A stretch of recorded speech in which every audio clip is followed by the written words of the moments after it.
Obrigado.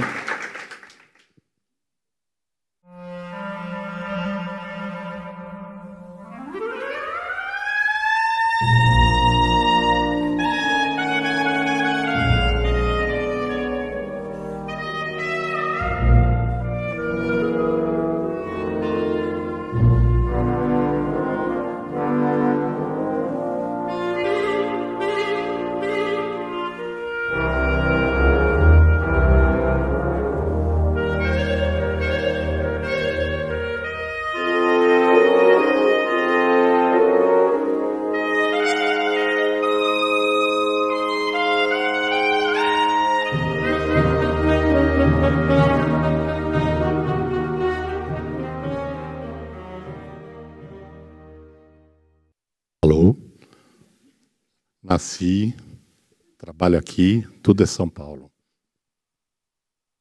Cidade horrível, caótica, violenta, que eu amo. E começa a minha vida de arquiteto. O pai era um engenheiro arquiteto, fez algumas obras interessantes em São Paulo, como o edifício Raci.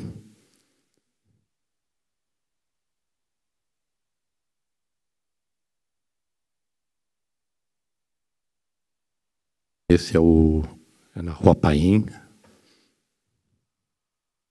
Almirante do Vale, quando era novo. E essa é a casa onde eu morei, que era uma experiência tecnológica, que 2 anos mais tarde foi copiada pelo Jacques Tati no filme Meu Tio.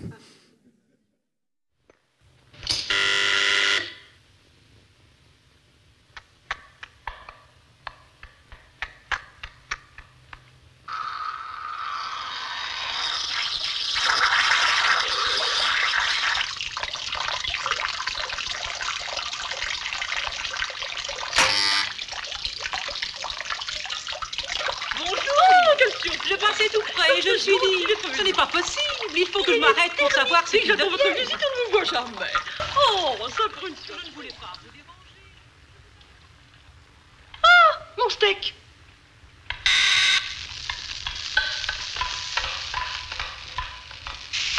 Bon, alors, 2, 4...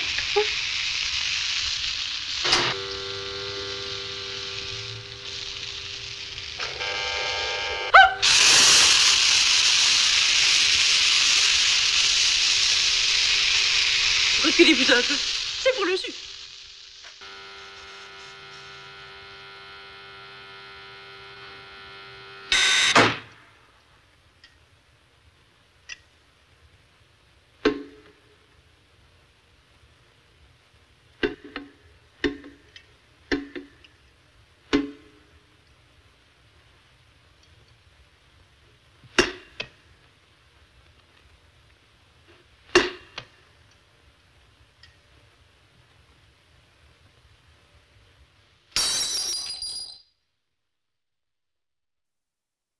E aí, até recentemente, eu descobri que ele desenhou a casa inteira. Pode ver, o móvel é bem parecido com a Vila Arpel e do Tati. Não só a casa, a arquitetura, os móveis e as obras de arte, os gadgets.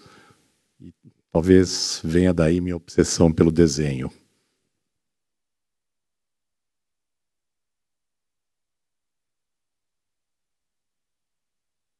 E aí, 8, 9 anos, perdi meu pai, pessoa que eu amava profundamente. O meu mundo acabou nesse dia. E começo a ter uma infância totalmente branco e preto, angustiada. Acabo me tornando assim uma pessoa totalmente rebelde, o que acabo indo estudar numa escola pública à noite, e o que me tornou um dos piores alunos na história das escolas públicas. Juro que é verdade. E eu matava muita aula, o que me fez ter 2 grandes prazeres na vida. Eu ia sozinho até o Pacaembu de bicicleta. Eu tive a oportunidade de ver Pelé jogar dezenas de vezes. Incrível que a gente estava tentando achar alguns gols do Pelé no Pacaembu, e procurando no YouTube, a gente achamos 3, sendo que esse é o único que dava para assistir o que aconteceu, porque tudo pareciam sombras andando, fantasmas. E tive o prazer de ver o milagre aqui.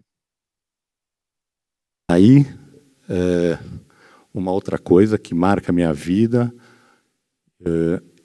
eu estou andando aí pela cidade, eu nem costumava ir muito para o centro, começou a chover, entro no Cine Biju, está passando o filme O Silêncio de Ingmar Bergman. Tinha acho que 15, 16 anos no máximo.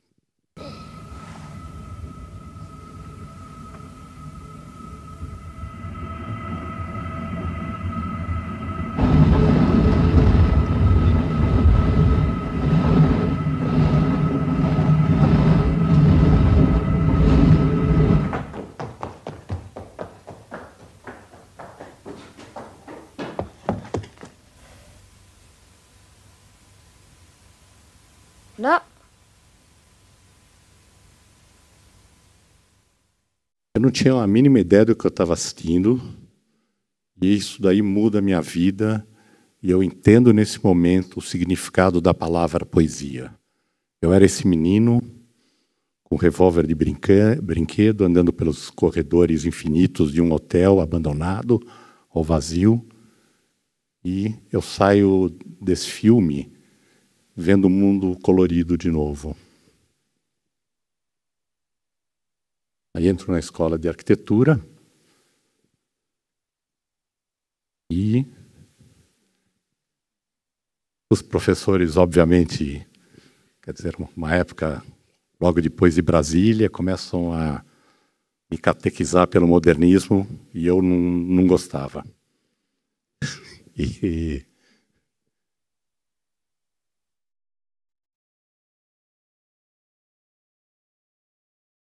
Eu, no momento, pensava outras coisas. Era um mundo, naquele momento, que eu tinha uma fascinação pela utopia, pela arquitetura utópica, que estava muito em voga no começo dos anos 70, quase um momento do pós-hippie, né? Repensando o mundo de novo, como seria uma nova sociedade. Isso aí me fascinava, que era muito longe do que era essa arquitetura modernista brasileira. Então tinha o Arquigram, vários exemplos, que era o que fazia a minha cabeça. Nunca fiz um projeto na escola de verdade. E aqui até recentemente tentei recriar um trabalho que eu fiz, que era para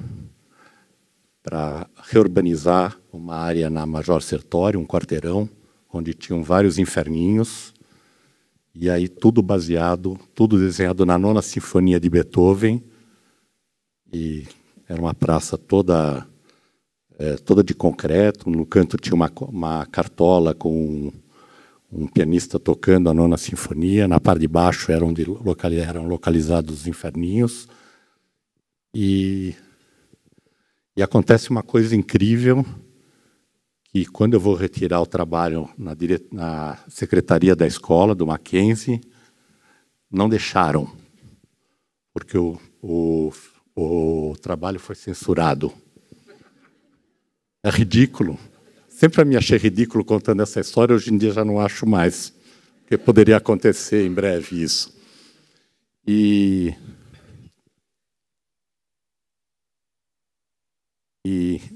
quer dizer, só depois que eu saio da escola, que eu tenho que viver no mundo real, eu começo a me apaixonar pelo modernismo e entender a importância disso para todos nós arquitetos. Isso é uma coisa que eu acho que foi o melhor modernismo, foi o que teve no Brasil durante esse período e hoje somos humildes seguidores disso daí.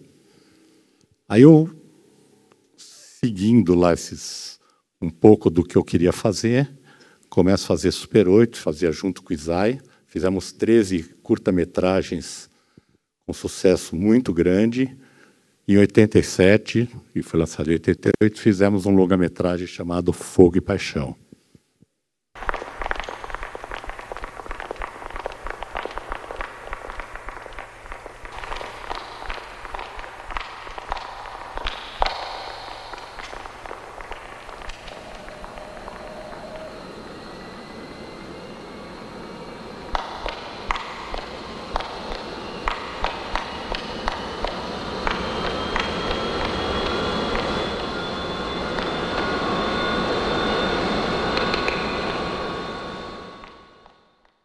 E aí, depois de uma carreira de muito sucesso em curta-metragem, eu faço esse filme que foi um desastre. E eu perco o meu escritório de arquitetura, que vivia seus 10 primeiros anos, porque eu tive que ficar fora durante 6 meses, não fui um dia a trabalhar. Eu não tinha uma estrutura que eu tenho hoje. Hoje talvez não faria diferença, até agradeceriam. E aí eu resolvo isso, até muito pela precariedade da estrutura no Brasil para cinema naquela época. Eu falo, agora eu vou ser arquiteto 24 horas e acabou meu sonho. E apesar disso aí ter impactado muito minha vida, eu volto a sair do zero na arquitetura, problemas financeiros, porque eu gastei muito dinheiro lá. E algumas coisas me acabaram influenciando minha vida de arquiteto. Um é o trabalho em equipe, que eu trago isso do cinema, que era muito mais forte do que era a arquitetura. Hoje o escritório é um escritório cujo DNA é trabalhar em conjunto. A proporção da tela de cinema, que tem um impacto direto na nossa arquitetura.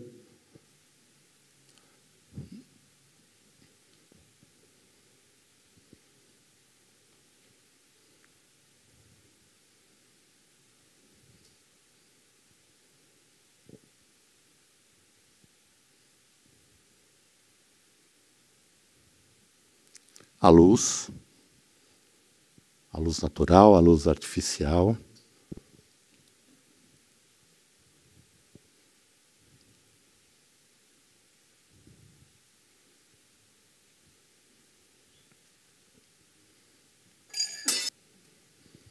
E o jeito de pensar a arquitetura, que para mim é sempre um roteiro cinematográfico.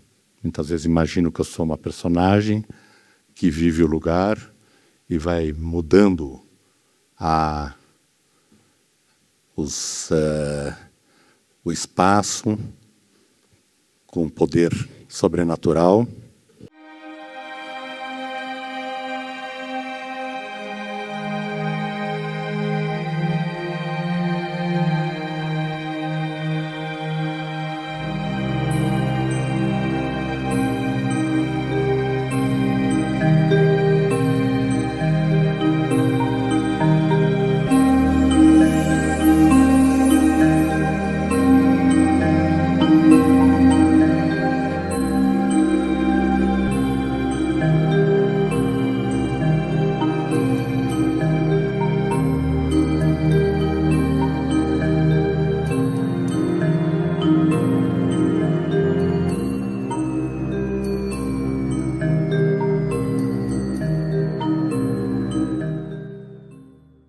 Bom, aí, depois de 25 anos de Malco Cinema, eu voltei a fazer alguns curtas, eu e algumas pessoas do estúdio, sobre arquitetura. Foi um jeito de contar um projeto de arquitetura através do cinema. Então, esse é um projeto sobre uma casa nossa, é um projeto de direção do Gabriel, meu filho, com o Pedro Koch, que é um fotógrafo de arquitetura.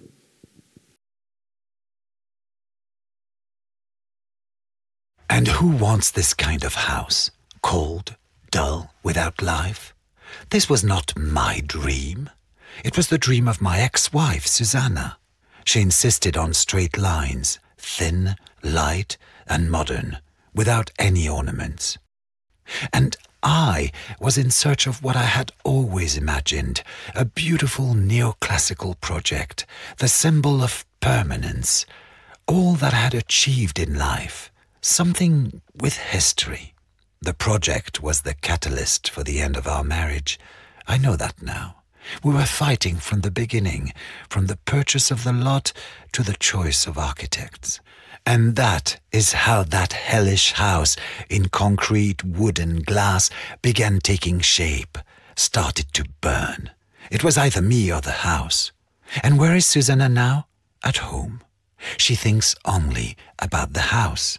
She's in love with it and cares for it more than for any living human being.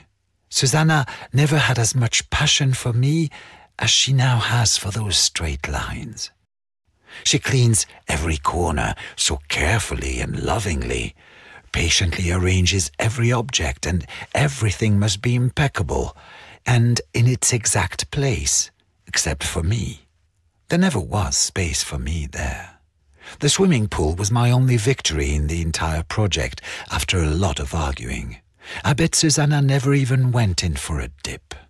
The kitchen had to be kept impeccably clean, no mess. Heaven forbid if I'd wanted to fry an egg, if I'd left one of those pans dirty.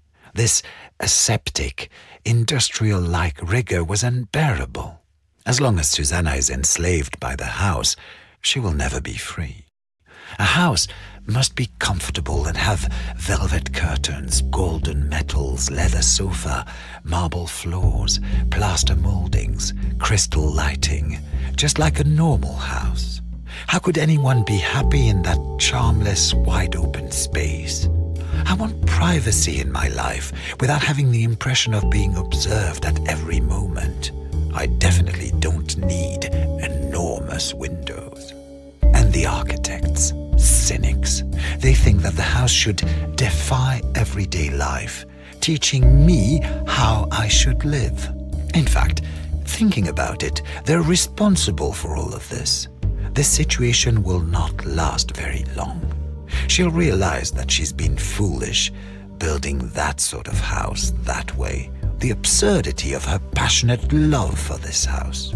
She will abandon the metallic door frames and come back into my arms. She will not resist, I'm certain of it. Shortly, she will take her eyes off the flat flagstones, and Susanna will be mine again. The house will be mine, and will be the way I've always dreamt, with pediments and ornamented columns. It will be a home, as it should be, impressive and beautiful and classic.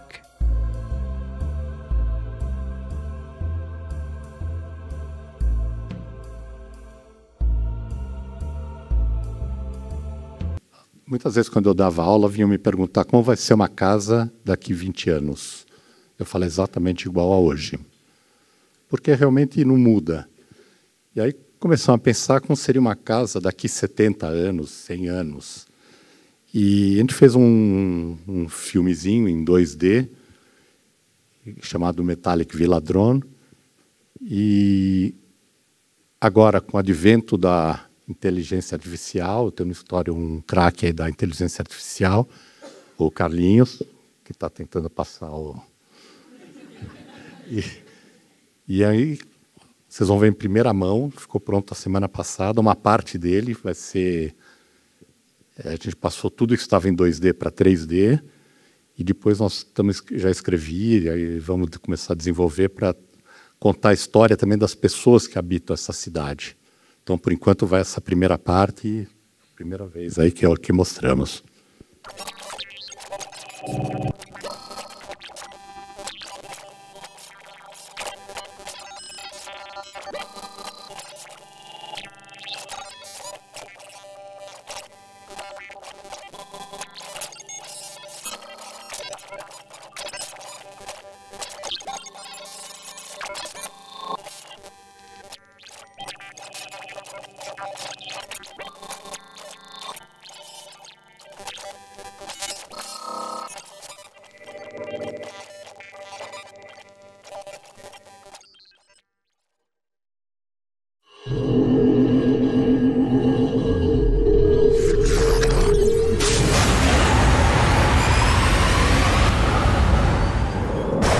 It was a bright, cold day in December, and the clocks were striking 13.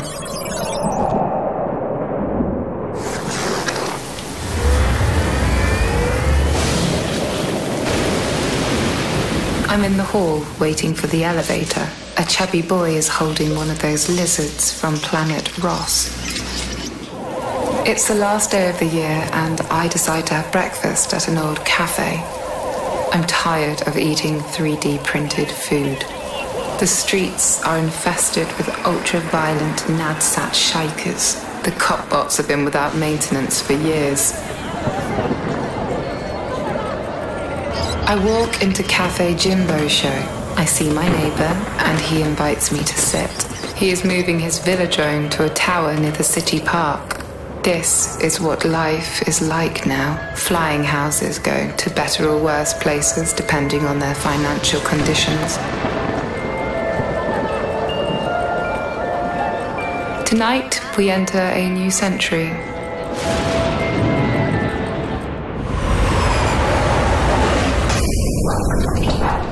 As I return home, I walk by a group of immigrant beings from Trappist 1. They are incredibly intelligent, but impolite and unpleasant, for they smell. I get a lottery ticket from an old rusty robot. I daydream about what I could do with this money. Maybe buy a beach house in Italy, or a vintage robot chef by Robuchon, or the latest model of a gorgeous replicant Nexus 6. Delicious and just for me.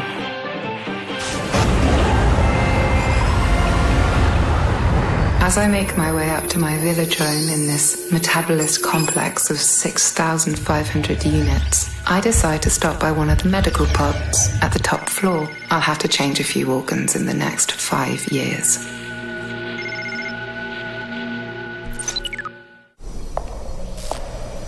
I enter my Villodrome, take off my sneakers, and fall on the curved sofa. Home, sweet home. There's no clouds in the sky, it's love. There's a dream in your eyes, you're a star, you can shine, it's love. There's no one in the way, it's love. You're a king, you can sing, and it's May every day. It's love. There's a special taste in your life, a good smell in the air, a new spice. You're hungry, and it's there. It's love. There's a special taste in your life, a good smell in the air, a new spice. You're hungry, and it's there. It's love. Obrigado.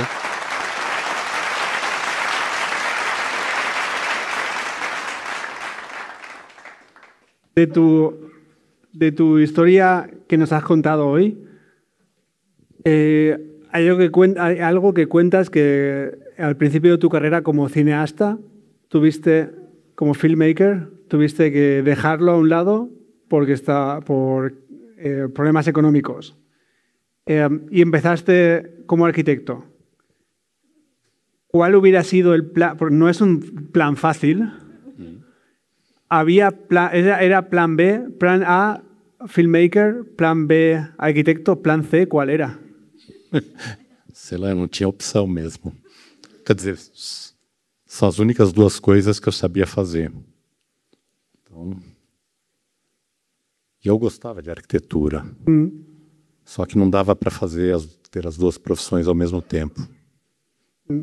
Porque ou você é arquiteto ou você é cineasta. É diretor de cinema. Né? ¿Qué hizo posible que tu carrera como arquitecto fuera viable o posible económicamente?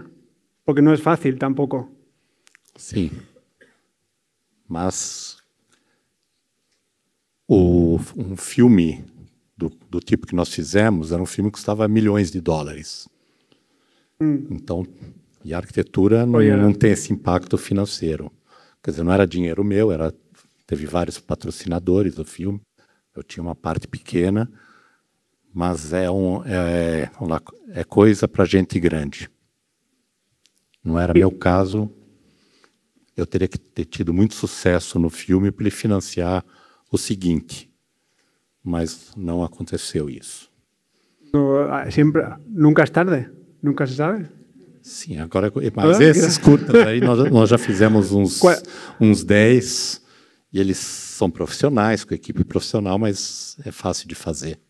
Não tem o impacto de um filme, um longa-metragem. En filmmaking, en películas hay presupuestos muy grandes, eso lo entiendo. En arquitectura, ¿qué tipo de proyecto encuentras más felicidad? ¿En los proyectos muy grandes con más presupuesto o en los pequeñitos? Olha, depende do cliente. El cliente. Para mim, eu prefiro fazer qualquer coisa para um cliente que eu adore do que um prédio, sei lá, na Park Avenue de 100 andares para quem eu não goste. Eu funciono desse jeito. ¿Cuál es tu definición de un buen cliente en arquitectura? Porque es muy importante. É uma empatia, que te trate com respeito. Todo mundo aqui sabe exatamente do que eu estou falando. E menos os clientes. Espero que não tenha nenhum aqui. Ok. Às vezes eu falo no escritório, né, que todos os projetos que nós fazemos é nota 7. O cliente vai decidir se vai ser nota 4, 3, ou 9, ou 10. Eles fazem parte disso. Não dá para negar. Só um bom cliente faz você fazer uma grande obra. Não existe outra opção. ¿Y cómo detectas al comienzo de una conversación si es un buen cliente o no? Às vezes eu tenho sentimentos, mas eu erro bastante. Então, há uns que eu acho que vai dar certo ou dar errado, outros que eu peguei assim achando que ia dar errado e dar certo. Então, é muito difícil de dizer isso. É só o tempo, a vivência que você vai sentir, né? Tú en alguna entrevista has dicho que tienes como una obsesión muy grande por la perfección.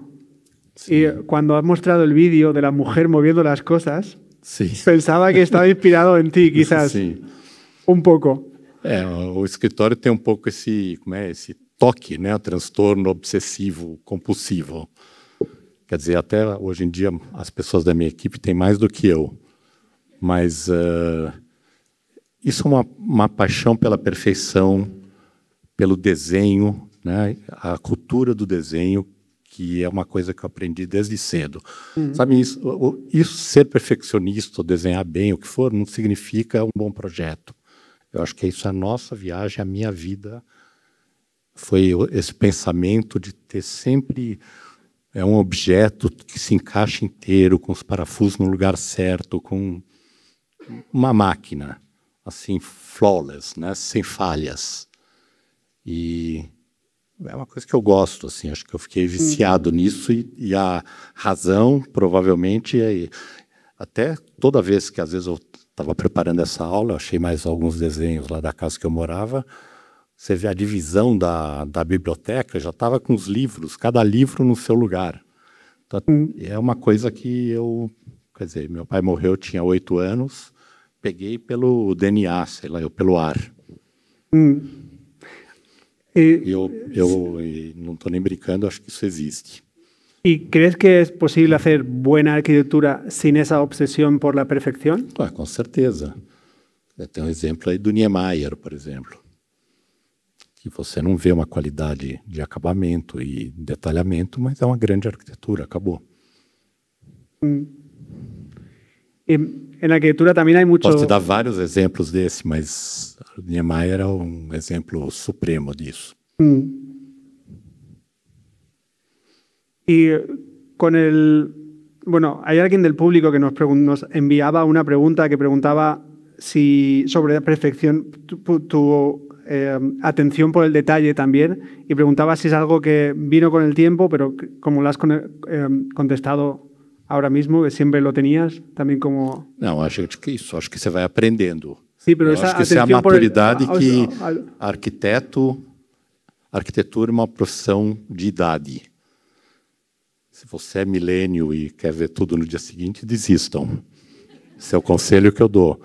Mas é uma corrida de longa distância que depende de sorte, de talento, de trabalhar, mas você vai entendendo todo o processo, por muitos e muitos anos você vai aprendendo. ¿Hay algo que combinarías con ese proceso de perfección que consideras, algo que consideres muy importante para ser un buen arquitecto? Además de, en tu opinión. Eu estava agora em Milão, agora há pouco, em abril, durante o salão, e eu dou aula lá também na Politécnico. Eu estava num Uber de um senhor de idade, eu estava sentado na frente com ele e eu estava ouvindo música clássica. A gente ficou conversando e numa hora a gente começou estava indo para um lugar longe, e a gente começou a tentar, quer dizer, eu tentei, né? Porque ele acertava todas, falar que música que era numa rádio que só tocava música clássica. E o cara era meio impressionante. E no final, assim, termina a música, entra uma locutora com uma voz lindíssima e fala: só a beleza salvará o mundo. Aí ele pega e fala: Dostoiévski. Então eu adotei isso agora. That's true. buen moto. ¿Qué significa para ti belleza en arquitectura? Además de quizás lo visual. É a beleza no seu estado. É a arquitetura, é a gentileza, é a vida da gente. Eu acho que tudo faz parte desse pacote. Acho que isso que Dostoiévski diria aqui. And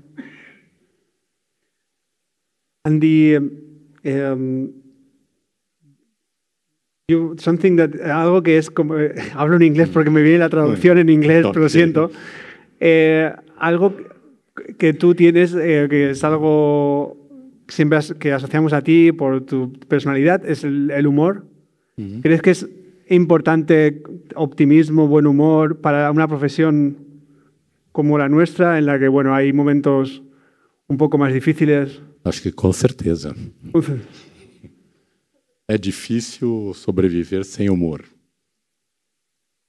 ¿Es algo común en la oficina también? Eu acho que sim. Eu acho que tem um pouco um espírito de bom humor. ¿Necesitas los clientes buen humor también o ahí no hay más seriedad? Depende de quão errado fizemos alguma coisa. Ok.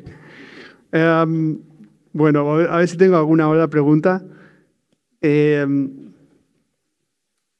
Quizás una que siempre asociamos a los estudios de arquitectura más reconocidos o más premiados es que siempre parece como que la profesión sea fácil o que siempre tengáis clientes y como que es siempre una historia bonita.